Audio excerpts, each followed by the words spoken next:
I want to address a commonly asked question that is often asked in bad faith, but I do want to give some legitimacy that there are going to be some people who might not totally understand the perspective as to why, like anarchists and communists, and it doesn't necessarily even need to be anarchists and communists, it can be members of the LGBTQ plus community. Of course, we need to remember that not every single group of people is a monolith, and of course there's going to be overlaps and outliers and whatnot. But for the sake of simplicity, we'll just describe this as the left, right? So why is the left pro-Palestinian? Because a lot of times people are quick to cite, Palestine is a Muslim country and Muslims are clearly misogynistic, right?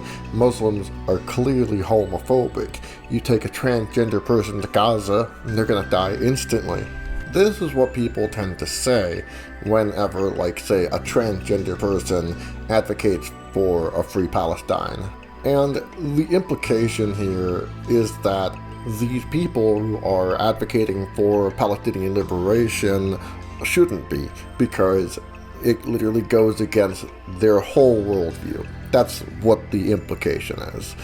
But let me just explain a few things as to why that whole line of reasoning is so critically flawed at its root core.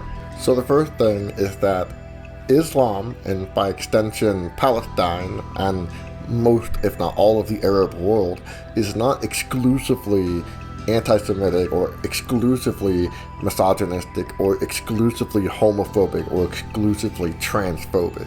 All of these horrible things that I just mentioned just now exist across the entire world, and especially in the United States.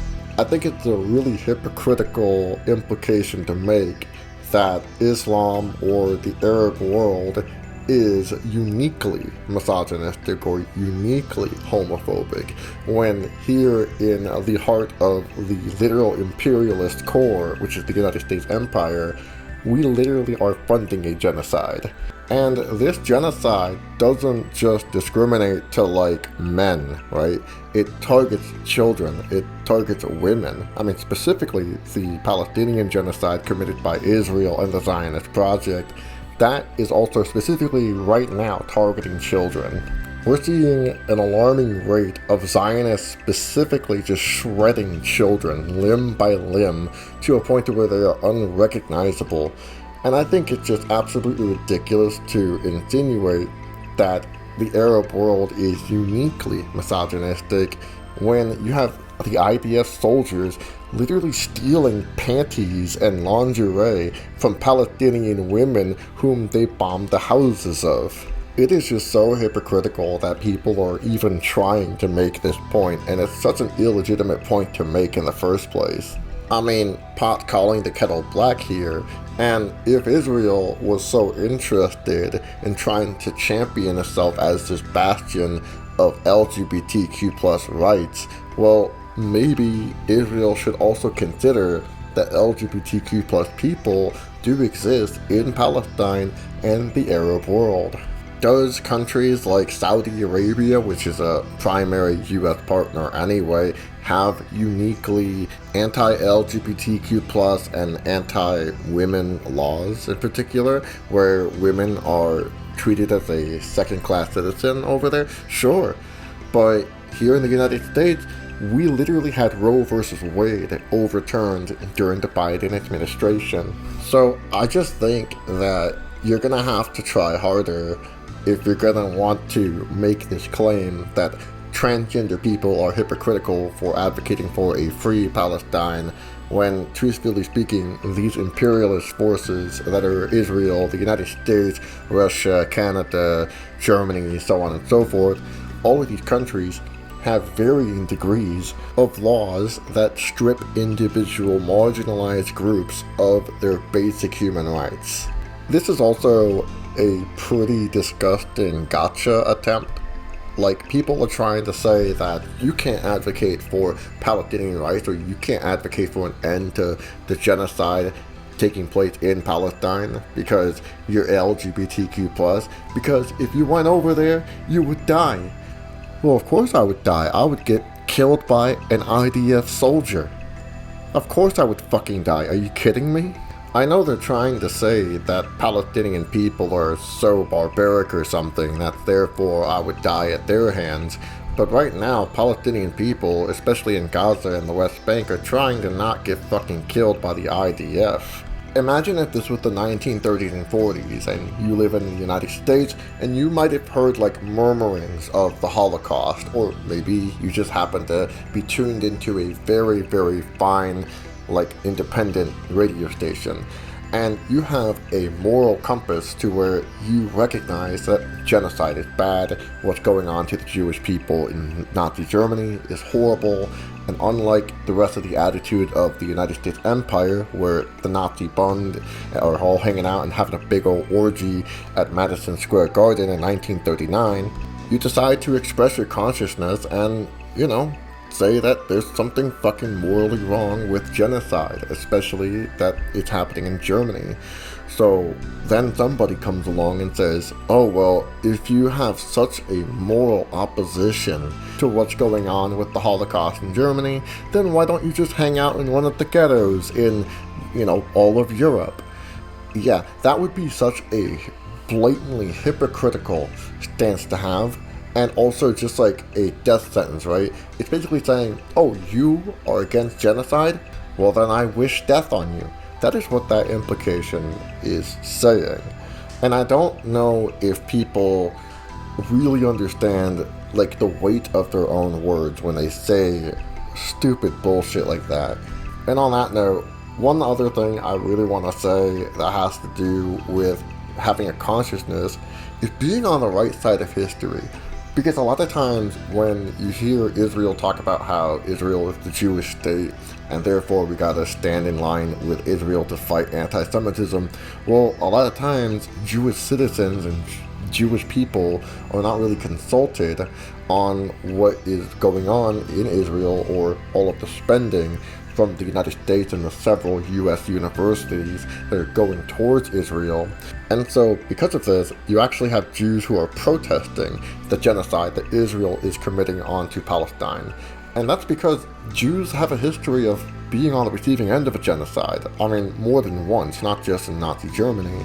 And so, because of this too, while the genocide that Israel is committing is a pretty unique one, it is not one that is isolated in its own characteristics. And what I mean by that is that, of course, there are some unique features about it. Like, for example, it's the first live stream genocide. It's the first one that we can actively see what is going on at a constant basis. In fact, when we see footage from what's going on in Gaza and the West Bank, we're seeing that before even the media outlets do. And that in and of itself is a unique feature, but when you have people who have been in genocide before, yeah, this is not different than the Holocaust. This is just literally just doing a Holocaust in the Arab world. And I just can't, I can't see myself ever, under any circumstances, endorsing a genocide. Never. There's just no fucking way that I could ever just be like, yep, these whole entire group of people need to just be casted off and completely nuked, eliminated, annihilated. I can't ever see myself having those kinds of feelings or thoughts or sentiments. Think about how somebody who has these pro-genocidal thoughts are going to feel in 40 years, if they ever get a consciousness, right? If they ever, recognize how absolutely maniacally evil it is to advocate for genocide. That's gonna haunt them for the rest of their lives, because then blood's gonna be on their hands, because their efforts and their organizing power has went to just people dying. And that's sad.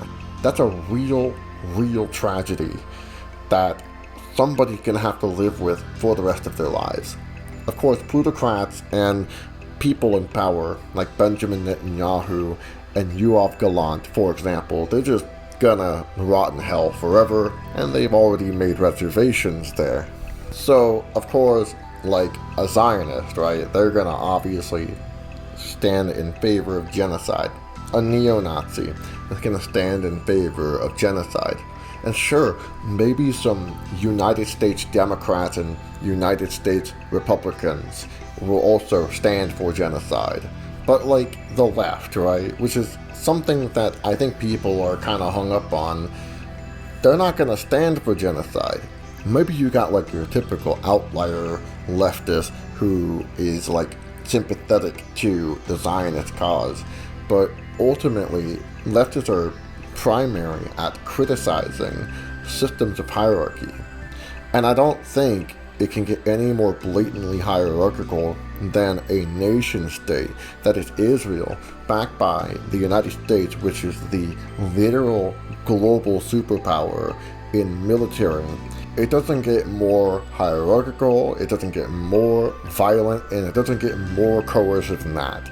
There is no defending genocide. I'm sorry. If that hurts your feelings, then your feelings are critically invalid.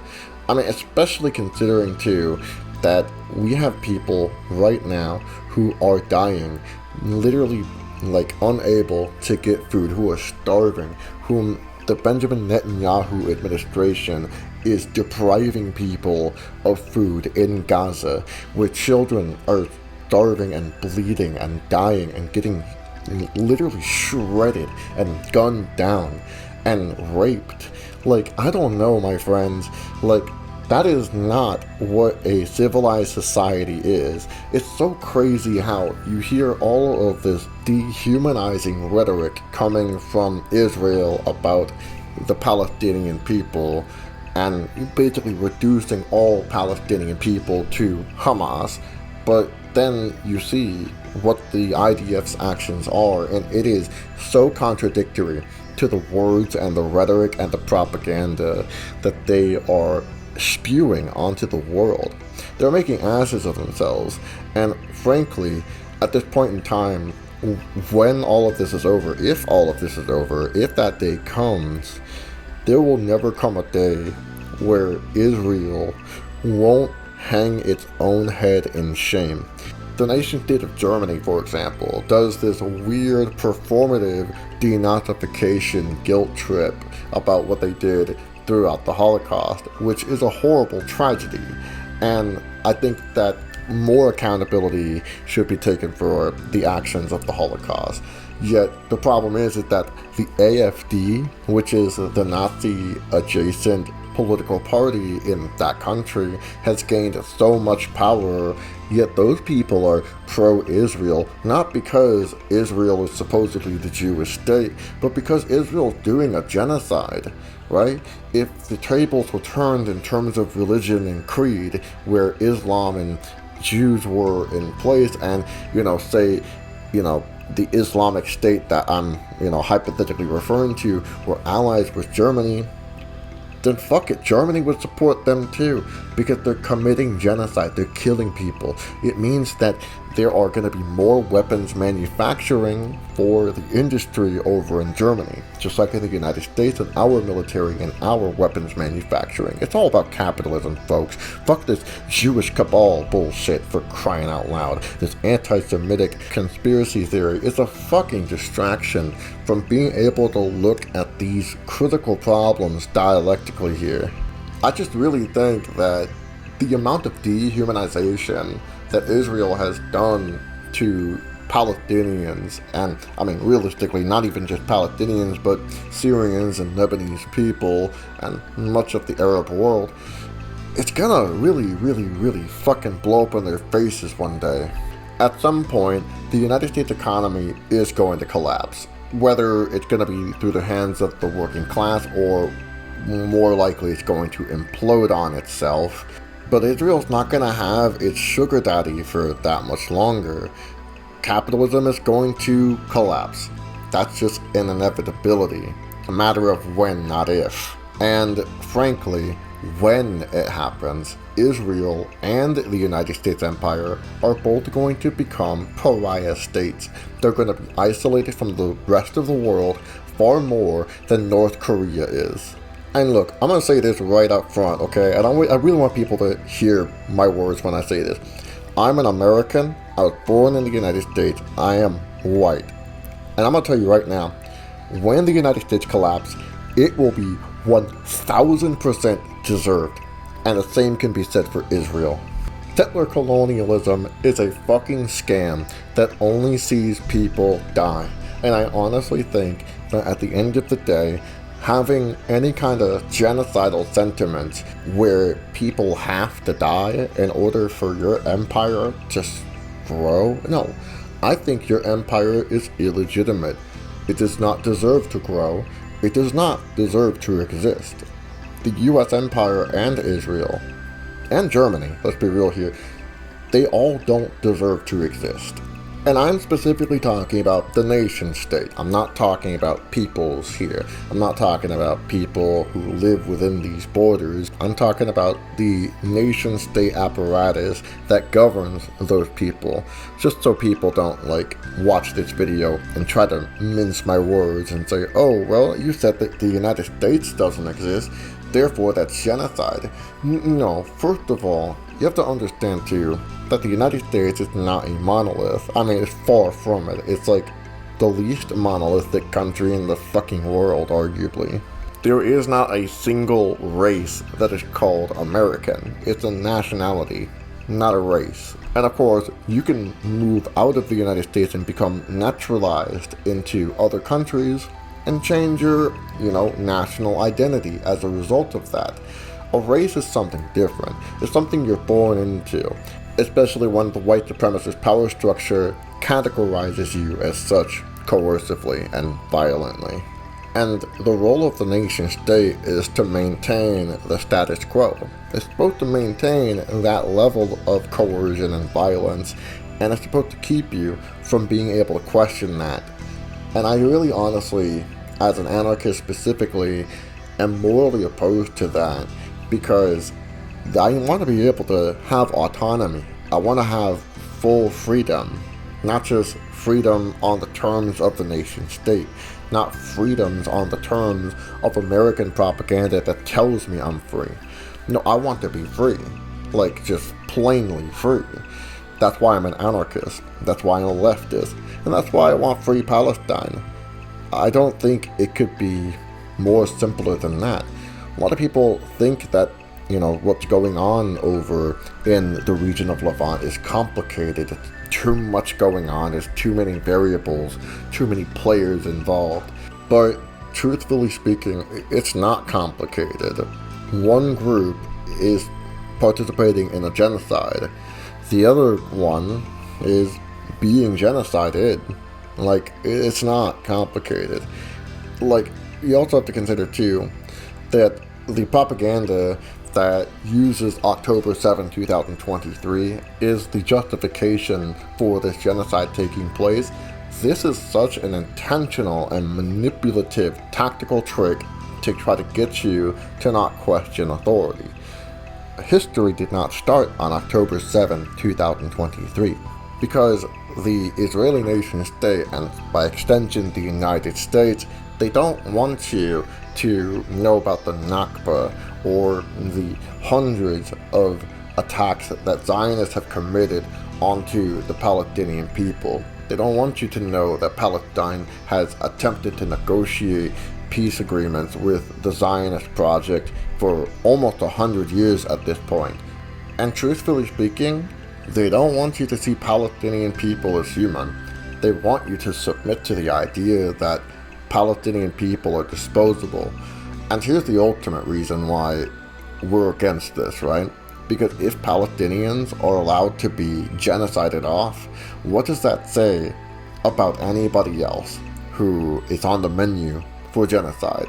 So then, if you buy into the propaganda and you let the propaganda convince you that certain groups of people are allowed to be killed off, that it's okay that some people, just maybe not you, maybe not your family, maybe not the people in your life, but just some other, side character thousands of miles away, those guys are allowed to die, but not you.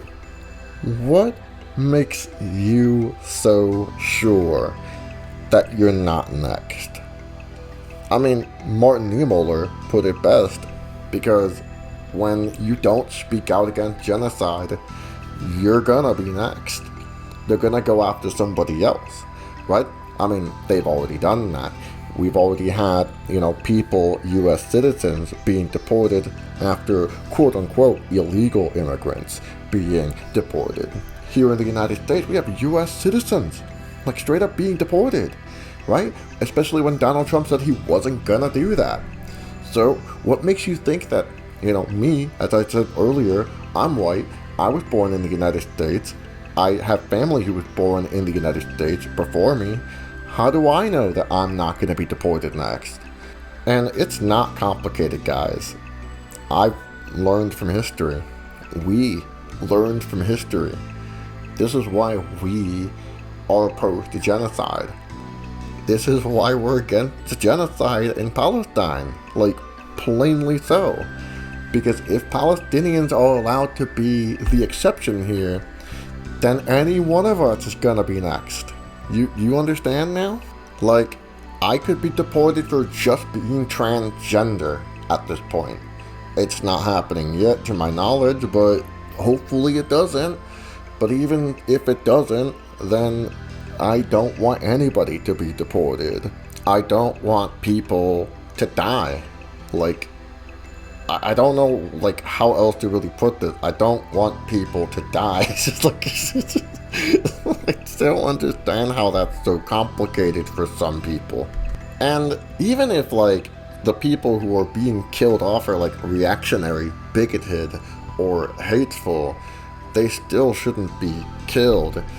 Because truthfully speaking, if Palestinians are allowed to be killed just because they are transphobic, for example, then so are white Americans. We can kill white Americans off now, because white Americans enacted Project 2025 in the United States. So therefore, hey, let's fucking kill white Americans. You realize how fucking stupid that sounds now? Because the problem isn't necessarily that there are people with fair colored skin. It's not that. It's the transphobia. It's the bigotry. It's the system of oppression that exists in the fucking first place. This is what I mean. Is that racism and anti-Semitism and transphobia and misogyny, what makes these horrible things so horrible, it's not just that they hurt other people, but it's that it distracts you from being able to critically analyze the behavior and actions of the state and to be able to dissect the propaganda that is being displayed before you. So I just genuinely, am just so baffled that there are people who would dare, even utter the idea that because I'm transgender, that therefore I can't say that Palestinians shouldn't die. I'm just so fucking baffled and so just fucking, taken aback as to how absolutely fucking stupid that is. And honestly, if you've ever said that to anybody, you should be deeply ashamed. And you should probably have, some serious soul searching.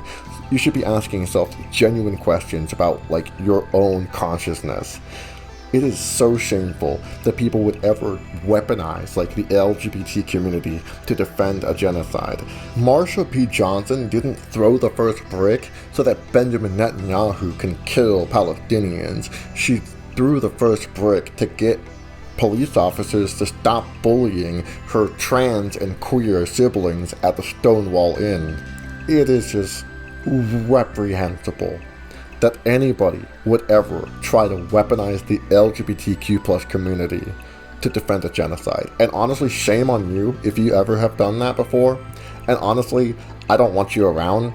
If you're one of my subscribers and you've used that type of reasoning, I want you to unsubscribe. I'm actively participating in encouraging you to unsubscribe. I don't want you anywhere fucking near me at all. I want you gone. You can, go ahead in the comment section, make your little temper tantrum, be like, oh, I followed you for years and, I supported you and we had a... No, fuck you, okay? Keep it parasocial. You can yell at me all you want, call me a slur or something. Honestly, I don't want you around, okay? I want you 6 feet under, okay? Fuck you. I want you to fuck off if you are the type of person who have used the LGBTQ plus community to defend a genocide, fuck you. Genuinely, from the bottom of my heart, fuck you. And I want absolutely nothing to do with you. And truthfully speaking, I know that that's not the majority of my subscribers. I know that if somebody watches this video and they do unsubscribe, it's gonna be like maybe 1, 2, I don't know, maybe 3 or 4 people at the most. But, like, that's not a loss to me. I'm gonna, be able to sleep okay, knowing that I lost, like, a few subscribers. And I mean, why would I want somebody who is okay with genocide to follow my channel or to support me? That's just not something that I could ever, get behind. And also, what does that say about me? If I don't clean house and I don't alienate those who are okay with genocide, what does it say about me if I am harboring a fan base that is okay with genocide? Nah, fuck that. I don't want anything to do with that. I don't want people that like me or listen to my music or watch my videos or, participate in any of, the engaging in my content to be okay with genocide. There is just nothing to gain from that. And on that note, I have one last thing I want to say, and that is, if you are somebody who is advocating for genocide against Palestinians or anybody for that matter, I'm gonna let you know you're not gonna win, right? You're not gonna be spared by the ruling class when they eventually get to you. There's just nothing protecting you if you're gonna be advocating for genocide. Sorry, but not sorry. That's all. Thank you for listening.